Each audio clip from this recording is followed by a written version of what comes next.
Bom dia, meninas! Como é que vocês estão? Hoje nós vamos falar um pouquinho sobre a função renal. Então, os rins têm essa função, de fazer a filtração. A gente pode dizer que essa é a principal função dele, visto que quando ele não consegue mais filtrar, o indivíduo precisa de uma máquina que faça esse trabalho, que é o tratamento da hemodiálise, porque esses metabólitos que são deixados no nosso sangue, eles precisam ser retirados, eles são tóxicos. Então, os nossos rins fará esse trabalho, de filtrar o nosso sangue e captar tudo que não deve estar lá, tudo que não deve permanecer e retirar do nosso sangue através da formação da urina, que é como esses metabólitos são expelidos. Ele vai reabsorver os nutrientes que não precisam ser expelidos. Então, lembre-se que no nosso sangue a gente tem substâncias que vão alimentar as células, que vão nutrir outros tecidos, que participam de diversas reações e que por isso elas devem permanecer no nosso sangue. Os rins conseguem fazer, então, esse controle do que deve sair e do que deve ser mantido lá. Ele vai atuar no controle da pressão sanguínea, vai participar do equilíbrio do pH do sangue, vai atuar na secreção de hormônios, na maturação das nossas hemácias. Esse balanço de cálcio e de fósforo também é função dos nossos rins. E no metabolismo ósseo, por exemplo, é a atividade dos rins fazer com que a nossa vitamina D, tanto a vitamina D que a gente consome, como a vitamina D que a gente obtém através da radiação solar, que por toda uma sequência de metabolismo, que esses rins possam tornar essa vitamina D numa forma ativa, que é a forma como o nosso corpo consegue utilizar e tirar proveito dela.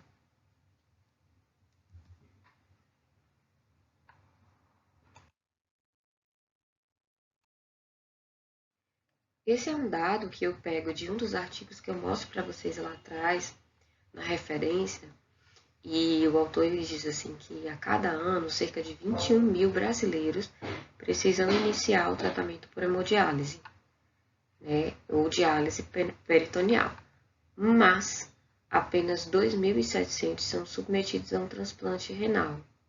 Então, de fato, a gente vê que nós temos um número infinitamente superior de pessoas que precisariam de um rim novo e que vai para o tratamento de hemodiálise, uma filtração artificial, mas que somente um número muito pequeno consegue, de fato, fazer um transplante renal. Então, a gente tem aqui nesse quadro aqui acima, alguns critérios onde a gente vai observar o que está acontecendo de diferente na vida desse paciente, na função renal dele, por quanto tempo isso vem acontecendo, e com base nesses critérios aqui, a gente vai encaixar esse paciente dentro de uma enfermidade renal ou não. Então, o principal aqui, a gente vai para a linha número 3, que é essa aqui, onde a gente vê que a taxa de filtração glomerular abaixo de 60 ml por minuto, por mais de 3 meses, ou seja, o paciente ele vem passando por um dano renal, que é há mais de 3 meses, ele pode ser classificado como um paciente com doença renal crônica. Isso daqui é apenas para dizer que o paciente tem doença renal crônica. Uma vez que o paciente ele é classificado com doença renal crônica, existe um outro sistema de classificação dentro das doenças renais crônicas, onde os nefrologistas vão utilizar para fazer o estadiamento da doença e identificar se o paciente está no estágio 1, 2, 3, enfim. E onde a doença precisa de determinados medicamentos, onde só a medicação é suficiente, em que momento que o paciente vai precisar da hemodiálise, porque ter uma taxa de filtração glomerular abaixo de 60 não significa que o paciente precisa imediatamente ir para a hemodiálise. Mas a gente vai ver isso numa disciplina mais específica. Então, o paciente ele só irá para a hemodiálise depois do estadiamento da doença renal crônica. Aí sim, vai ser observado o quanto que os rins dele está conseguindo filtrar e com base nisso, depois do estadiamento, é que o paciente vai ser encaminhado para hemodiálise ou não, para outro tratamento. Aqui então a gente vê alguns exames de sangue que a gente pode ficar atentos em relação aos pacientes renais. E quando a gente quer observar como anda a função renal do nosso paciente. Então, ficar atento a valores como esses, quando a gente tem um paciente diabético, por exemplo, e o diabetes ele pode acabar levando o paciente para uma doença renal, para uma insuficiência renal. Então, acompanhar um paciente com diabetes, acompanhar a função renal de um paciente com diabetes é muito importante. E a gente vai usar, a princípio, esses parâmetros aqui. Então, o ritmo de filtração glomerular, como vocês viram, né, no slide anterior, há 2 slides anteriores, a gente viu que o ritmo de filtração glomerular, então, é o principal indicador de que o indivíduo está com doença renal crônica ou que ele tem algum grau de insuficiência renal. Isso é muito importante, né, porque o ritmo de filtração glomerular ele vem associado da creatinina, então vocês veem a importância dessa creatinina. Ele é um dado simples, tanto que atualmente a gente não precisa praticamente colocar na solicitação do exame para vir o ritmo de filtração glomerular. Os laboratórios eles já estão liberando esse dado para a gente com facilidade, então a gente pede a solicitação da creatinina, com ela rapidamente vem também ali já associado o dado do ritmo de filtração glomerular. Então é importante que a gente fique atento aos valores da creatinina e do ritmo de filtração glomerular.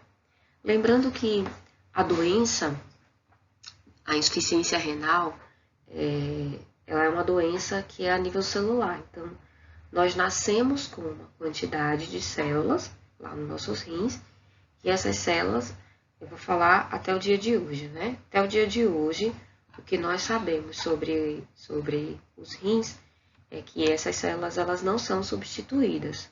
Então, os meus rins eles trabalham o tempo inteiro durante todo o meu tempo de vida. Aquelas células elas estão trabalhando ali, uma ao lado da outra, desempenhando a mesma função. Quando eu tenho uma demanda muito grande de da minha atividade de filtração, eu demando muito trabalho dos meus rins, eles podem ficar sobrecarregados. E eles estando sobrecarregados, pode acontecer de, com o passar do tempo, algumas lesões, algumas coisas que vão acontecendo ao longo da nossa vida e provocando pequenas lesões, né, nessas células renais, fazendo com que essas células elas trabalhem de maneira mais capenga. Quando ela faz isso, ela acaba sobrecarregando a colega dela, porque ela não está conseguindo trabalhar direito. Então, é mais ou menos assim, eu vou explicar de uma outra maneira. Imagine que você tem uma empresa e aí você tem 10 funcionários. E esses funcionários, eles trabalham desempenhando aquelas mesmas funções. Aí um funcionário seu adoeceu, ele colocou o atestado, vai levar ali 3 dias sem trabalhar. Você não vai contratar uma pessoa para ficar esses 3 dias. Você vai distribuir a função, toda a demanda de trabalho, com os outros 9 funcionários. Se mais um deles adoecer e você continuar não contratando ninguém para colocar lá, você concorda comigo que os 8 funcionários que ficaram vão ficar sobrecarregados pela demanda de trabalho? Porque a gente não contratou ninguém para compensar, a gente apenas redistribuiu a atividade, a demanda de atividades que a gente tinha com os funcionários que ficaram. Então, nos rins da gente é mais ou menos isso que acontece. A gente tem as nossas células e quando uma célula fica danificada, eu não vou substituir aquela célula, eu simplesmente vou fazer uma redistribuição de atividades em relação às outras células que ficaram. Então, essas células que ficaram, elas vão ficar sobrecarregadas. E com o passar do tempo, isso vai, essa falência, ela vai sendo progressiva em relação a outras células. Então, a doença renal, a insuficiência renal, a doença renal crônica, ela vai levando o paciente a uma falência renal progressivamente. O paciente não tem regressão até agora. E eu vou falar assim, até agora, porque a gente sabe que a ciência estuda muito e eles vêm tentando descobrir formas, né, de fazer com que o nosso corpo trabalhe muito melhor, de fazer com que o nosso corpo consiga superar essas adversidades. E para isso são desenvolvidos medicamentos, são desenvolvidos tecnologias, robozinhos, né? A gente vem vendo um avanço muito grande dentro da ciência. Então, eu não posso dizer para você que isso é definitivo. O que eu posso dizer para você dependendo do tempo em que você está assistindo esse vídeo, talvez você precise dar uma analisada o que é que tem de novo. Mas o que a gente sabe hoje é que a doença renal, ela é progressiva, a gente não tem uma cura onde eu tenha recuperação dessas células dos meus rins, né? Então, uma vez que elas param de funcionar, elas não voltam a funcionar. A gente tem alguns casos na ciência, alguns relatos na literatura de pessoas que com algumas mudanças, a partir de algumas estratégias nutricionais, que algumas pessoas elas conseguem melhorar um pouco essa taxa, né, de filtração, esse ritmo de filtração glomerular, mas é um pouco que não leva a pessoa para a normalidade, é um pouquinho. Então, existe realmente alguns relatos na literatura, mas a gente não consegue dizer que nosso paciente vai acontecer isso. Então, hoje, o nosso trabalho em nutrição é muito mais para levar esse paciente a ter uma progressão da doença mais lentificada, ao ponto de que ele atrase o máximo que ele puder a necessidade de ir para uma hemodiálise. Vamos falar agora sobre os exames, né? Então, a gente tem aqui o exame de ureia. A ureia, ela é produzida lá no nosso fígado. Então, todos esses componentes, né? Ureia, creatinina, o ácido úrico, são metabólitos, são produtos do nosso metabolismo. Então, a gente vai metabolizando. Deixa eu explicar um pouquinho rapidamente. Quando a gente fala de metabolismo, a gente fala de síntese e quebra. Então, o nosso corpo ele passa o dia inteiro. A gente recebe moléculas, essas moléculas precisam ser quebradas em outras para serem utilizadas, porque o nosso corpo usa uma fração do que chegou, ou porque o nosso corpo usa uma parte e a outra parte vai ser encaminhada para uma outra coisa. Então, o nosso corpo ele passa o tempo inteiro, 24 horas do nosso dia, quebrando moléculas e refazendo moléculas. E isso vai gerando esses metabólitos. Então, essa ureia, ela é produzida lá no nosso fígado. E ela é excretada através dos nossos rins e do nosso suor. É lógico que é principalmente através dos rins, né? Quando a gente tem acúmulo dessa ureia, a gente vai chamar ela de uremia. E o acúmulo de ureia é tóxico. A gente não deve ter acúmulo de ureia, né? A gente tem alguns quadros onde a ureia ela se aproxima dos valores limites, né, do limite máximo, onde a ureia vai se aproximar ali dos limites máximos, que é quando o indivíduo ele tem uma ingestão mais hiperproteica, e até quando a gente está oferecendo uma dieta mais hiperproteica, é importante que a gente faça a avaliação dessa ureia, para a gente ver se o paciente ele se ele está se adaptando bem, se a gente vê que há realmente um indicativo de a partir dessa ureia, porque já que a ureia é um metabólito, a partir desse metabolismo, né, desse metabolismo, né, dessas proteínas, então a ureia pode ser um indicativo de que a gente tem, ou que o paciente está recebendo muita proteína, ou que ele está em processo de catabolismo. Ele pode estar em processo de catabolismo, e aí a ureia subir.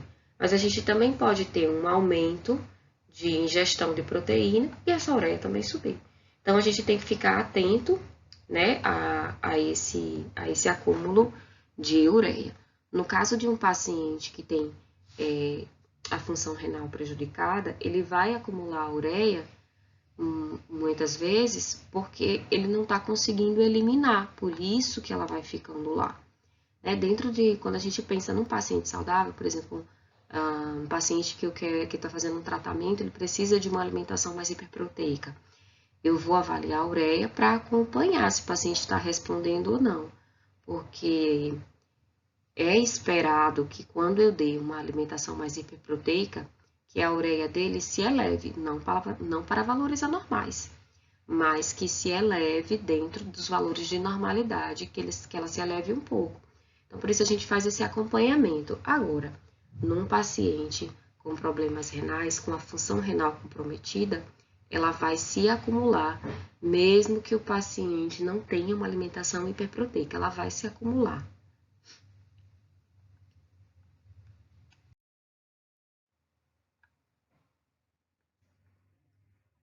Sódio e potássio. Em relação ao sódio e potássio, a gente tem que o sódio e o potássio, eles fazem equilíbrio, né? Eles participam de um equilíbrio. Eles mantêm a homeostase, então a gente não pode ter nem só potássio e nem pode ter só sódio, a gente precisa dos dois e a gente precisa dos dois em quantidades ideais. Então, eu não posso ter acúmulo nem de um e nem de outro. Se eu tenho acúmulo de potássio no meu sangue, eu vou acumular, né? Eu vou ter um acúmulo vamos dizer assim, vamos chamar de acúmulo. Eu vou dizer que se eu acumulo potássio, eu acabo acumulando o efeito benéfico que ele poderia produzir. E isso vai terminar sendo uma coisa ruim para o meu corpo. Porque quando eu tenho os dois em equilíbrio, um vai controlar o outro, a ação do outro, né? Então, se eu tenho acúmulo de potássio, eu vou acabar ficando com fadiga, com bradicardia, com palpitações, posso ter sensação de desmaio, fraqueza muscular, enjoo. O enjoo é bem frequente no paciente que tem acúmulo de potássio. E o excesso de potássio a gente vai chamar de hipercalemia, ok? Hipercalemia. Então, numa dieta normal, em um paciente saudável, eu ofereço os vegetais, né? Eu vou oferecer os vegetais numa quantidade bacana, para que esse potássio ele ajude, inclusive, no controle da pressão arterial, para que a função cardíaca seja preservada, para que eu não tenha prejuízo por acúmulo de sódio. Porém, quando esse potássio se acumula, as coisas também não ficam bem. E o sódio? Como é que fica nessa situação? Então, se eu estou acumulando potássio, é sinal que eu estou com pouco sódio. Mas e se eu acumular sódio, o que é que acontece? Quando eu acumulo sódio, eu aumento a minha demanda cardíaca e eu sobrecarrego os meus rins. Então, dentro de um quadro de doença renal crônica, onde eu tenho insuficiência da função renal, quando o paciente se alimenta com mais sal, quando ele ingere mais sódio, eu vou acabar sobrecarregando os rins para que esses rins façam a função dele de controle da pressão. E dentro desse mecanismo de controle da pressão, ele vai tentar filtrar mais o sangue. Só que ele não vai conseguir, então eu vou estar dando uma sobrecarga para um órgão que já está com problema, que já não consegue fazer o trabalho dele. Então, quando eu dou muito sódio para o meu paciente, se o meu paciente ele se alimentar de muito sódio, quando eu dou não, né? Porque a gente sabe que a gente já sabe que pode ser prejuízo para o paciente, então a gente não vai fazer isso, a gente vai controlar. A gente vai controlar o sódio, controlar o potássio. No paciente com doença renal crônica, eu não quero que ele tenha nem acúmulo de líquidos no corpo, que ele vai acumular líquido no corpo, mas eu também não quero dar sódio demais para esse paciente também ter sobrecarga renal. Então, eu não vou dar para esse paciente, mas às vezes o paciente pode acabar saindo um pouco da linha. Se ele sai um pouquinho da linha, ele vai sobrecarregar os rins dele. Quando ele sobrecarrega os rins dele, ele pode ter a progressão da doença ter velocidade aumentada. Então, se eu não controlo isso daqui, se eu não faço esse controle, eu tenho um aumento da velocidade na progressão da doença do paciente. O ácido úrico, a gente já viu, né? É também um produto do metabolismo das proteínas, aqui, ó, purinas. O acúmulo, então, do ácido úrico a gente vai chamar de hiperuricemia. E a dieta, fazer uma dieta controladinha em purinas, vai contribuir, né, para a redução do ácido úrico, porém ela tem uma ação limitada. Ela vai contribuir ali com mais ou menos 25% dessa redução de ácido úrico. Quando a gente observa um quadro de hiperuricemia, a gente vai observar alguns reflexos na saúde. Então, aumento de cálculos renais, o paciente pode ter mais acidose metabólica. Essa acidose metabólica sobrecarrega os rins, porque a gente viu que os rins têm a função lá de equilibrar o pH do nosso sangue. Um caso de diabetes, gota nos homens, né? Aparece muito, uma doença que acomete principalmente o público masculino e tem locais assim mais específicos, né? No pé, enfim. Doença renal crônica, dietas hiperproteicas, a gente pode observar o aumento do ácido úrico ou hiperuricemia. Atividade de física intensa.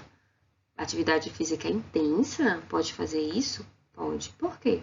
Porque o paciente, ele está, dentro de uma atividade física intensa, ele está provocando microlesões na musculatura esquelética dele.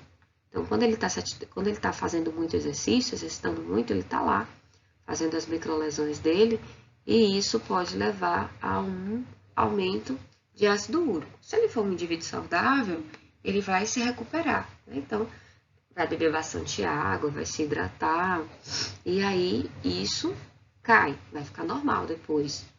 Porém, no indivíduo que já tem algum comprometimento na função renal, ele pode acabar realmente acumulando o ácido úrico.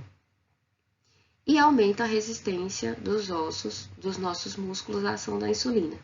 Toda vez que eu tenho aumento do ácido úrico, eu vou ter aumento de resistência à insulina.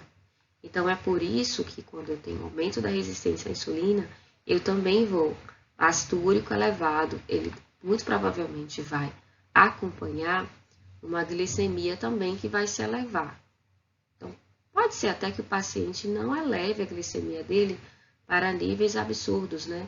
Ou para muito acima dos valores de normalidade. Mas pode ser que esse nível de glicemia altere para valores acima do padrão do próprio paciente. Então, a gente vê que tem pessoas, quando a gente acompanha os pacientes por determinado tempo, a gente vê que aquele paciente ele tem meio que uma constante em relação à glicemia dele. Gira em torno de 80, 87, 88, aquele paciente está sempre ali dentro daquele valor. Quando o ácido úrico dele se eleva, ele pode ter um aumento dessa glicemia, que não necessariamente precisa ser para valores acima do normal, mas que sai do padrão dele. A gente tem que ficar atento em relação a isso, orientar o nosso paciente para que eles fiquem mais atentos à alimentação, que eles prestem um pouco mais de atenção no que eles estão fazendo, né? Mas a gente encerra aqui. Essa aqui, então, são as referências que eu utilizei, além do livro de vocês, é claro. E aí vocês podem dar uma olhada, caso queiram ver um pouco mais, entender um pouco mais. A gente tem esses artigos aqui, tem muitos outros artigos, né, nas bases de dados, caso vocês queiram ler.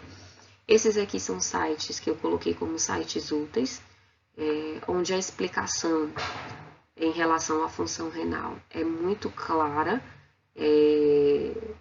a escrita é muito bacana, não é uma escrita rebuscada, então é de fácil entendimento. A forma de explicar é bem simples. E aí vocês vão entender um pouquinho mais daquilo que a gente já comentou aqui para vocês, caso tenha ficado alguma dúvida.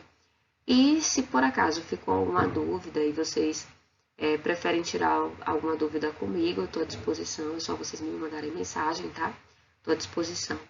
Gente, a gente se encontra no nosso próximo vídeo, a gente vai ter então mais uma aula.